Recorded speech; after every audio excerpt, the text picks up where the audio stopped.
મહીસાગર નદીના કાંઠે સગા સંબંધીઓની હાજરીમાં વિધિ વિધાન સાથે આ અંતિમ સંસ્કારની વિધિ તો કરવામાં આવી રહી છે, પણ તમને જાણીને આશ્ચર્ય થશે કે આ વિધિ મૃતદેહ વિના જ કરવામાં આવી રહી છે। મતલબ કે મરણ જનાર વ્યક્તિનું પૂતળું બનાવીને આ અંતિમ સંસ્કાર કરવામાં આવ્યા હતા। ઇતિહાસમાં કદાચ આ પહેલી ઘટના હશે જેમાં મરણ જનાર વ્યક્તિના મૃતદેહ વગર જ અંતિમ સંસ્કાર કરવામાં આવ્યા હોય। વાત છે વડોદરાની, જ્યાં તાજેતરમાં બનેલી ગંભીરા બ્રિજ દુર્ઘટનામાં 20 થી વધુ લોકોના મોત થયા હતા। વડોદરા અને આણંદ જિલ્લાને જોડતા મુજપુર ગંભીરા બ્રિજ દુર્ઘટનાને આજે 6 દિવસ થઈ ગયા છે।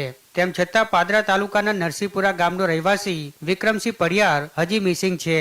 મતલબ કે વિક્રમસિંહ પડિયાર નામના યુવકનો કોઈ અતોપતો મળ્યો નથી। આથી પરિવારે આજે વિક્રમસિંહનું પૂતળું બનાવીને મહીસાગર નદીના કાંઠે વિધિ વિધાન સાથે અંતિમ સંસ્કાર કરી દીધા હતા। જો કે પરિવારને હજી પણ આશા છે કે તેમના વાલસોયાનો મૃતદેહ તેમને જરૂરથી મળશે।